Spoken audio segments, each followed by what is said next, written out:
Oi, pessoal, tudo bem? Aqui é o Leonardo. Eu vou também ser monitor de vocês nessa área de farmacologia do sangue, tá?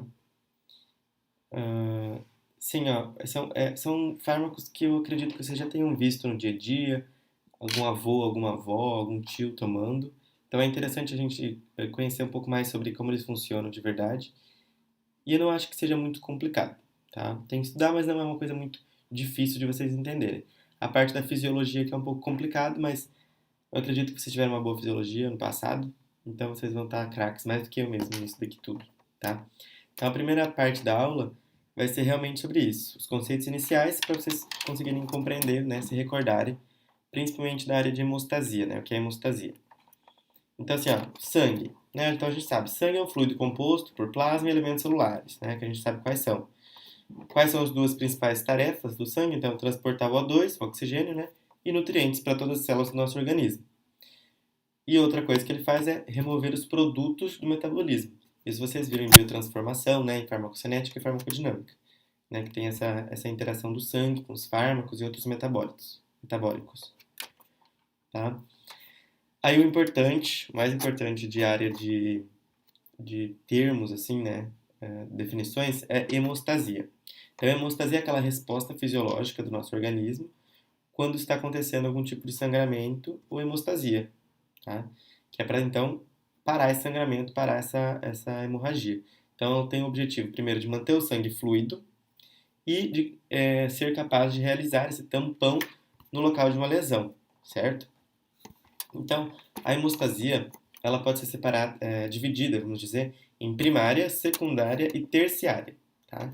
Primeiro eu vou falar assim, a teoria aqui para vocês, depois eu vou mostrar nas imagens que vai ficar mais fácil de entender. Então, primeiramente, o que acontece quando tem uma lesão no endotélio, né, que mais tecnicamente se fala desnudamento, né, desnudamento do endotélio, quando ele ficou ali, perdeu a sua primeira camada.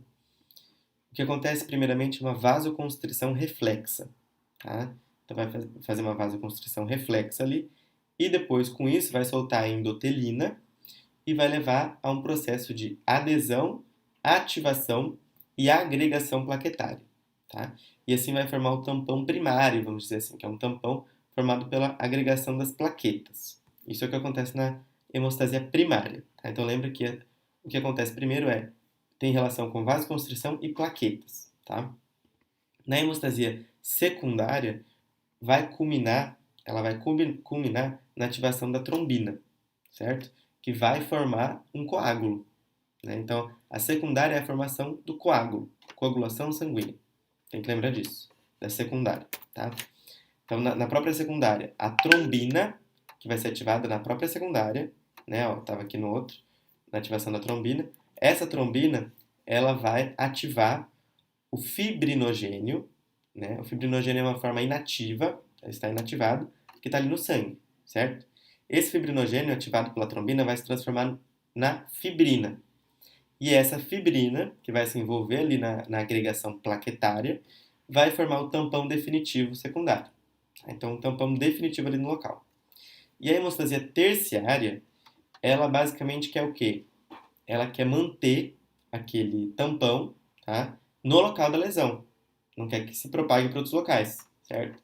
Então, ela vai fazer uma regulação, tá? É como se fosse o contrário da outra. A primária e a secundária formaram o tampão, né? Primeiro o tampão primário lá, da agregação plaquetária, depois o tampão com a fibrina já, certo? Um tampão definitivo. Enquanto isso, a terciária vai fazer o oposto. Então, a fibrinólise, lembra que lise é quebra, né? Então, quebra da fibrina, certo? Segundo, vai ter a liberação de fatores naturais, né? Fatores anticoagulantes e trombolíticos, líticos também, de quebrar, né? Então, de quebrar o trombo, que são naturais do nosso organismo, para limitar esse processo de hemostasia no local da lesão vascular, certo? Porque imagina se começar a fazer trombo em todos os locais do nosso organismo, isso não pode acontecer, certo? E o principal fator aqui que a gente tem que ter em mente é o TPA, que é ativador de plasminogênio tecidual, tá? Então, o plasminogênio é outra coisa inativa, né? Outra molécula que está inativa ali na corrente sanguínea. Ela vai ser ativada por esse TPA e vai se transformar em plasmina, tá? E essa plasmina vai lá e vai como se fosse cortar com uma tesoura, tá? A plasmina vai lá e corta como se fosse com uma tesoura a fibrina, certo? Então, tudo que acontece na terciária aqui é para manter, né, esse processo de hemostasia no local da lesão. Certo? Então, aqui, ó, o A é a vasoconstrição, o B é a hemostasia primária, o C é a hemostasia secundária e o D a hemostasia terciária. Então, vamos lá. No A, tem a liberação da endotelina pelo endotélio ativado no local da lesão vascular, que é o que eu chamei de desnudamento do endotélio, certo? Então, teve a lesão ali por algum motivo, né? Esse motivo pode ser, por exemplo, uma placa aterosclerótica, né? Uma placa de gordura, enfim, nas artérias, né? Ou um próprio trauma, enfim, né? Tem inúmeras causas dessa lesão vascular, que vai fazer a liberação da endotelina por esse endotélio, vai causar essa vasoconstrição reflexa, certo? Isso é a vasoconstrição, que acontece, então, depois é a hemostasia primária, que é aquela que envolve as plaquetas, lembram disso? Então, o que acontece primeiramente? Esse desnudamento do endotélio faz com que ocorra a exposição da matriz subendotelial. Então, tudo aquilo que está abaixo do endotélio, da primeira camada do endotélio, que normalmente não está exposta na corrente sanguínea, agora vai ser. Então, vai expor essa matriz subendotelial. Isso vai levar à adesão e à ativação de plaquetas. Essa adesão e ativação de plaquetas vai liberar grânulos dessas plaquetas. São os dois principais que estão aqui, ó, que é o TXA2, que é chamado de tromboxano A2, e o ADP, né, que vocês conhecem muito da bioquímica, certo? Então, esses dois grânulos aqui das plaquetas vão causar alteração do formato da plaqueta. Tá vendo que aqui na imagem é um círculozinho que vai virar um triângulo, tá? Então, alteração do formato, né, da conformação dessa plaqueta. E vai recrutar outras plaquetas, vai fazer um recrutamento das plaquetas, tá? Depois desse recrutamento, ou seja, vai ter um monte de plaquetas uma em cima da outra aqui, vai formar o tampão hemostático, um tampão primário, a gente pode, né, dizer, que é a agregação plaquetária. Então, a hemostasia primária leva à agregação plaquetária. Depois, a hemostasia secundária é a formação do coágulo mesmo, né? Então, eu vou ter uma expressão do fator tecidual sobre o endotélio ativado, vou ter uma expressão do complexo de fosfolipídios e ativação da trombina. Essa trombina vai transformar o fibrinogênio, que é a forma inativada, em fibrina, certo? Vai então ter essa polimerização da fibrina aqui ao redor da agregação plaquetária, né? Então formando assim um coágulo, né? Ou ainda chamado de tampão secundário, né? Um tampão definitivo, tá? E aqui no D, então, é a hemostasia terciária, que é o oposto, né, de tudo que a gente estava falando, que vai ser liberado para manter esse processo hemostático no local da lesão vascular, beleza? Então, vai ter a liberação da substância que a gente falou, que é a TPA, ativador do plasminogênio tecidual, que vai causar fibrinólise, quebra da fibrina, certo? Por quê?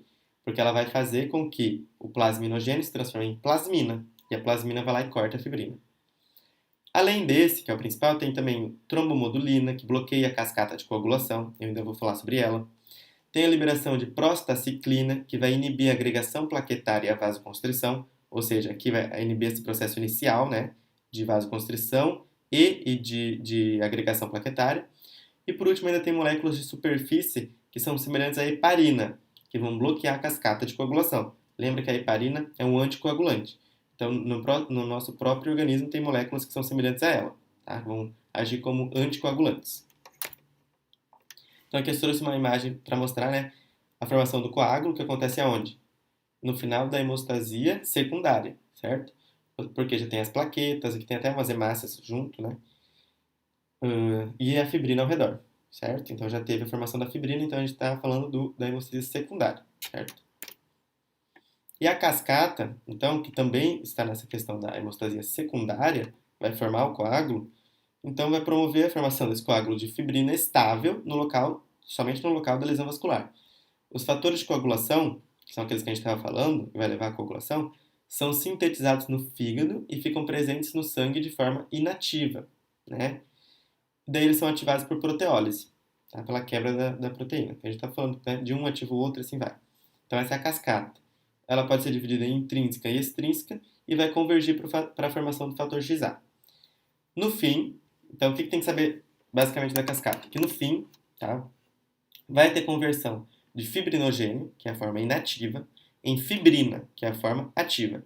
Essa fibrina vai ser depositada ali no local, junto com a agregação plaquetária, para a formação do coágulo, certo? E todos os fatores de coagulação que levaram a isso é numa cascata. Esses fatores de coagulação são sintetizados no fígado e ficam presentes no sangue de forma inativa o tempo inteiro, né? Eles são ativados pela proteólise e assim vai, tá? Esse slide aqui não é assim muito importante, mas para vocês darem uma lida, mas essa questão da regulação da hemostasia, ali que é a parte terciária principal, né? Que não vai deixar o tampão sair do local da lesão, né? Então, as células endoteliais ativadas vão liberar fatores anticoagulantes também, né? Então, tem a prostaciclina, que vasodilata e inibe a agregação plaquetária. Tem a antitrombina 3, que inativa a trombina, né? A trombina é aquela que faz o fibrinogênio se transformar em fibrina, lembra? Proteína C e S, que inativam os fatores de coagulação. Inibidor da via do fator tecidual TFPI, ativador do plasminogênio de, tecido, de tipo tecidual, que é o TPA, que eu te falei, que faz fibrinólise, né? A quebra da fibrina. Então, basicamente, é o que eu já tinha comentado antes. E só lembrando, se a gente tem um distúrbio da hemostasia, que é o processo certinho, né, que a gente acabou de comentar, o que vai acontecer é a trombose, né? Então, a formação de um trombo que não vai ficar restrito no local da lesão. Por ele não ficar restrito no local da lesão, ele pode causar, ele é chamado de coágulo indesejado, certo? E ele pode causar problemas muito graves, né, muito conhecidos por nós, que é o infarto agudo do miocárdio, né? Ele vai lá e vai tampar uma coronária, né, vai obstruir, vai causar um infarto. O AVC, acidente vascular cerebral, né, de isquemia cerebral. A embolia pulmonar, se for parar lá no pulmão. A trombose venosa profunda, tá? Então, enfim, são graves problemas por distúrbio da hemostasia, que é esse processo que a gente estava comentando agora, tá? Aí, agora indo para os fármacos, então. Os fármacos podem ser divididos em três classes. Eu gosto de falar isso antes porque eu gosto de organizar na minha cabeça e eu acredito que alguns de vocês também. Então, são três classes principais. Os antiagregantes plaquetários. Lembra, sempre que eu falo de antiagregantes, é plaquetários. Porque lembra que na hemostasia primária, o que acontece? A agregação de quê? Plaquetas, certo? Então, os antiagregantes plaquetários, os anticoagulantes, né, que agem então um pouco ainda mais para frente, que é na hemostasia secundária, lembra que acontece a formação do coágulo. E por último, os fibrinolíticos, tá? Os dois primeiros eu acredito que vocês vão conhecer os nomes, porque eles são muito, muito utilizados no dia a dia, tá? E o fibrinolítico, talvez vocês não conheçam os nomes, que são um pouco diferentes, mas também não foge muito da proposta aqui do que eu estou explicando, tá? Não é muito difícil de entender. Então, os antiagregantes, vamos lá. Eles têm três locais de ação principal. Então, podem ser inibidores da COX-1, né, ciclooxigenase 1, que está agindo ali na cascata da formação do tromboxano, tá? Inibidores da via do receptor de ADP. O ADP é uma importante ativação plaquetária, é uma via importante para isso. E os antagonistas dos receptores GP2B3A, que também é importante na agregação plaquetária. Então eu vou voltar aqui rapidinho para lembrar vocês uma coisa. Ó, o primeiro ali que eu falei está relacionado à formação do tromboxano A2. A segunda classe ali, a segunda local de ação é da via do ADP, certo? Ou seja, esses dois são liberados pelas plaquetas para fazer o quê? Alterar o formato de outras plaquetas e recrutar as plaquetas. Então, esses dois primeiros locais de ação é para inibir isso, certo? Para inibir a alteração do formato da plaqueta e o recrutamento de plaquetas. E o terceiro, que é um antagonista ali, né, dos GP2B3A, vai inibir aqui já, a agregação plaquetária, certo? Então, os antiagregantes plaquetários vão agir aqui na hemostasia primária. Essas duas vias e depois a agregação plaquetária em si, tá? Agora vamos voltar aqui. Beleza, então, primeiro, os inibidores da COX-1, né, é o famoso AS, ou ácido acetil salicílico ou aspirina. Tudo a mesma coisa, né? Lembrando isso. Qual é o mecanismo de ação? Então, vai inibir a enzima COX-1, que vai, por conseguinte, inibir a síntese do tromboxano A2, tá? Então, ó, inibe a síntese de tromboxano A2 pela inibição irreversível da COX plaquetária, ou seja, da COX-1, certo? Então, olha aqui na imagem. O ácido araquidônico é transformado em prostaglandina pela COX-1. Então, o AS vai lá e corta isso. Então, por conseguinte, não vai formar o tromboxano A2 aqui na frente, tá? Lembra que o tromboxano 2 vai lá, vai recrutar mais plaquetas, vai ativar as plaquetas. Então, se eu não tenho o tromboxano 2, eu não tenho essa ativação, esse recrutamento, essa mudança da conformação da plaqueta, certo? Uso clínico, profilaxia contra infarto agudo do miocárdio e isquemia cerebral, né, o AVC. Importante dizer que essa profilaxia é mais secundária, tá? Não é uma profilaxia primária, ou seja, não é usado em pessoas que nunca tiveram nenhum episódio de infarto, né, ou isquemia cerebral. São utilizados em pessoas que já tiveram para prevenir uma segunda vez, tá? Por que isso acontece? Por que não é usada como profilaxia primária? Porque o efeito adverso do sangramento é muito importante, né? É muito relevante. Além do efeito de lesão da mucosa gástrica, tá? Então, assim, é uma coisa importante que eu ficava me pensando. Tá, mas é uma inibição irreversível da cox plaquetária. Então, nunca mais essa plaqueta, né, vai poder fazer um trombo, vai poder fazer uma agregação? Essa plaqueta não, mas o que a gente tem que pensar? Plaquetas são fragmentos celulares, elas não são, não são células em si, né, são acelulares, e anucleadas, com baixa capacidade de síntese proteica e tempo de vida baixo, curto, de 7 a 10 dias. Então, o bloqueio é irreversível, mas a vida é de 7 a 10 dias, tá? Mas sim, tem uma potente ação antiagregante, os inibidores da COX, beleza? A segunda classe, então, são os inibidores da via do ADP, né, que está agindo junto lá com o tromboxano 2, igual eu mostrei para vocês. Os principais exemplos é clopidogrel, é o principal, né, o prasugrel e também esse ticagrelor, tá? Esses três são os principais. Mecanismo de ação. Ele vai bloquear o receptor P2Y12, inibindo a ação do ADP sobre as plaquetas. O ADP, como eu falei, né, tá agindo meio junto lá com o tromboxano A2 para causar esse recrutamento, essa mudança de conformação das plaquetas, tá? Então, o uso clínico é a mesma coisa, prevenção de infarto agudo do miocárdio, de AVC, e é importante para pacientes com a colocação do stent, que é aquela molinha, né, entre aspas, que coloca depois que o paciente teve um infarto, tá? O efeito adverso, então, é a ticlopidina. Não é muito usada essa ticlopidina, não é muito conhecida. As outras três é mais conhecida. Pode causar trombocitopenia, beleza? Então, vão inibir a ligação do ADP liberado após a lesão vascular ao receptor P2Y12, impedindo o acúmulo e impedindo a ativação dos receptores GP2B3A. E por último, então, os antagonistas dos receptores GP2B3A, tá? Ó, para falar bem a verdade, as outras duas classes são as mais usadas e mais comentadas no dia a dia. Essa daqui, não é, nem sei falar direito os nomes, tá? Mas tem que saber, é bom saber. É a apiximab e eptifabatida, tá? Qual é o mecanismo de ação? Então, eles vão bloquear os receptores GP2B3A e inibir a agregação plaquetária, tá? O uso clínico é parenteral, eu acredito que é por isso que a gente não ouve muito falar. Os outros dois são comprimidos, né? São usados no dia a dia, enquanto esse é parenteral, né? Pode ser associado com heparina e AS. Previne complicações cardíacas isquêmicas em pacientes com angina instável ou infarto agudo do miocárdio, tá? Angina instável, para quem não sabe, é aquela angina, né? Dor no peito, característica, em repouso. Ela é instável, tá? Ela não é quando a pessoa tem um esforço, né? Que é a estável, no caso. Efeito adverso, então, também risco de sangramento quando associado a anticoagulantes. Assim, ó, vocês têm que lembrar uma coisa, efeito adverso de todos os fármacos que a gente vai falar aqui é sangramento. Porque pensa, eles estão inibindo a hemostasia, eles estão inibindo a agregação plaquetária, eles estão inibindo a formação de um coágulo, tá? E os últimos ainda, que é os fibrinolíticos, eles estão quebrando literalmente um trombo, né? Então, todos eles, o principal efeito adverso é sangramento, tá? Então, a ativação do receptor GP2B3A resulta em alteração conformacional que permite agregação. Mas isso daqui vai ser inibido, certo? Porque é antagonista desses receptores, tá bom?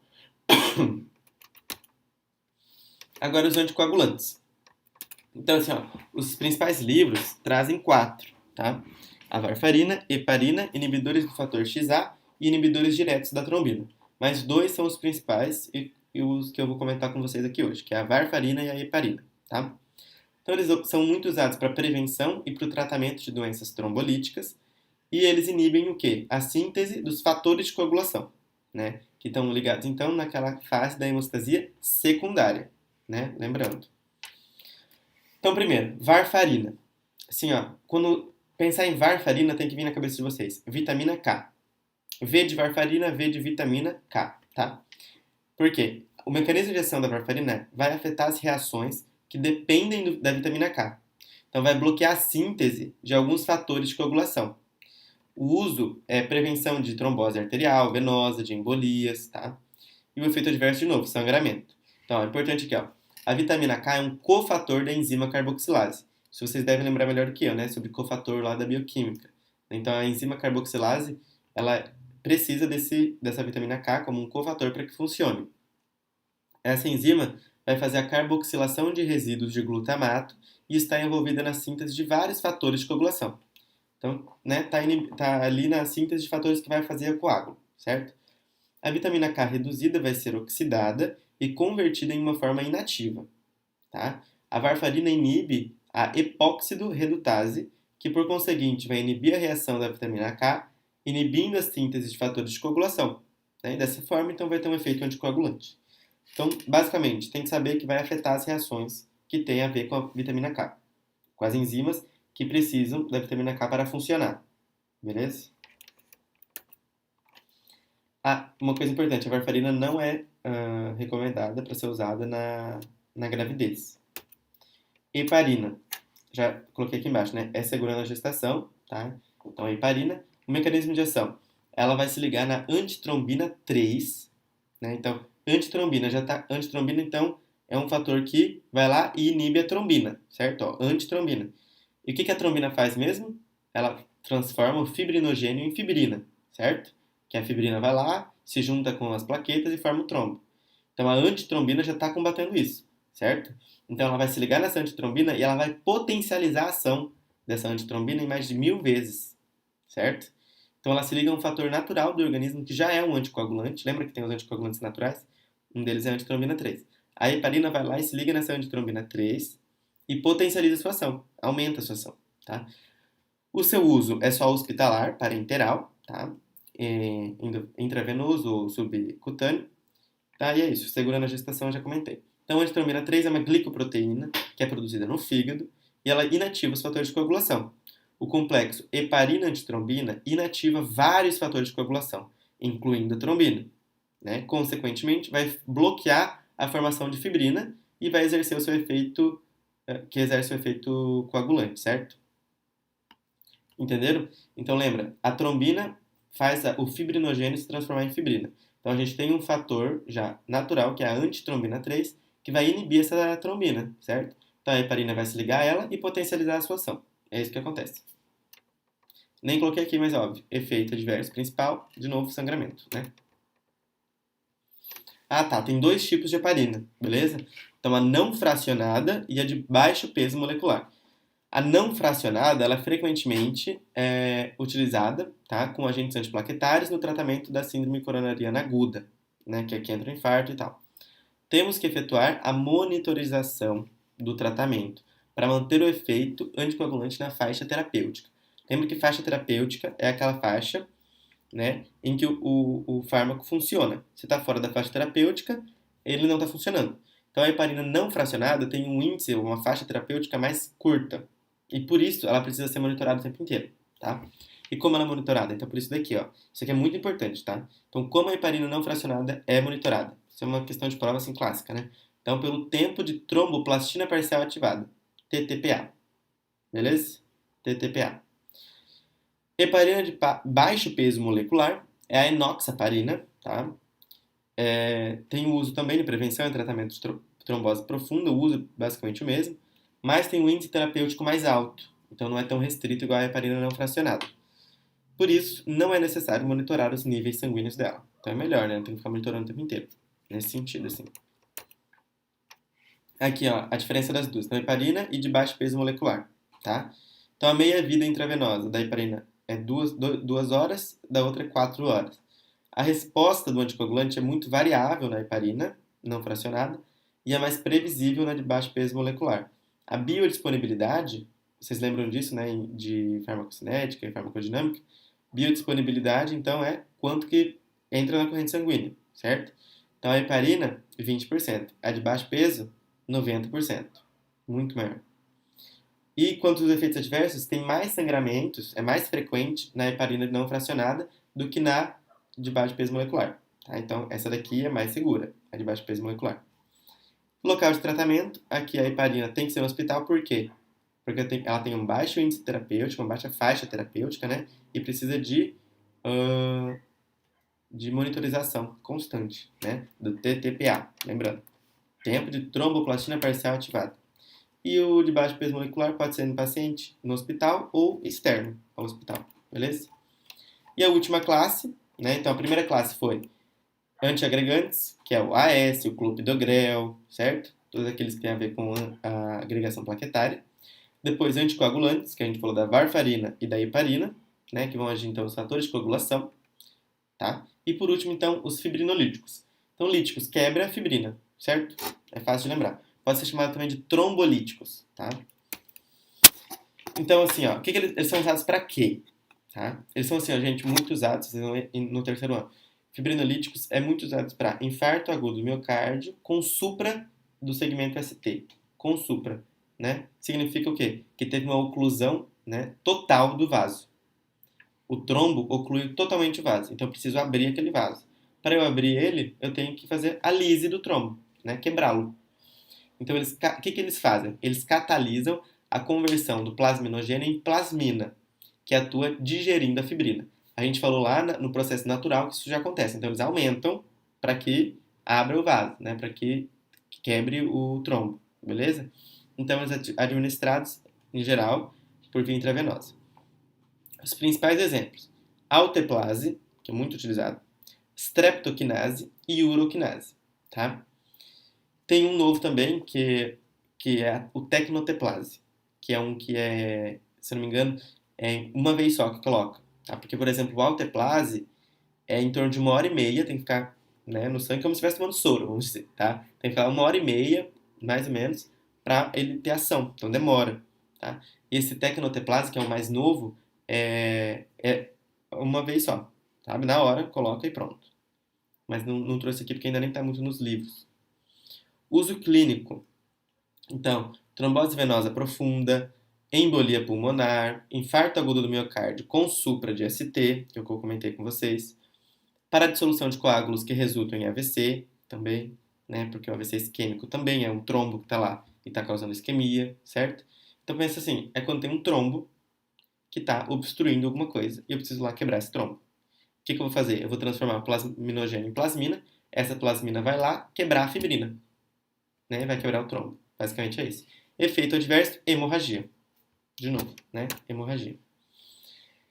Então aqui, ó, o plasminogênio tem que ser transformado em plasmina, certo? Para a plasmina vir aqui na fibrina e quebrar ela em produtos de degradação, certo? Então, essas medicações, os fibrinolíticos, né? O alteplase, streptokinase, urokinase, esse tecnoteplase que eu também comentei, eles vão vir aqui e vão aumentar essa transformação de plasminogênio em plasmina. A plasmina vai vir aqui, quebrar a fibrina em produtos de degradação da fibrina. Enfim, vai quebrar a fibrina e vai eliminar o trombo, certo? Então é basicamente isso. Gente, eu tentei trazer o principal para vocês e de uma maneira bem simples para entender o básico, que eu acho que é o necessário, sabe? Se vocês tiverem qualquer dúvida, é só me chamar, tá? Não tem problema, podem me chamar a qualquer momento, podem mandar dúvida e assim que eu puder eu respondo, tá bom? Muito obrigado pela atenção de vocês.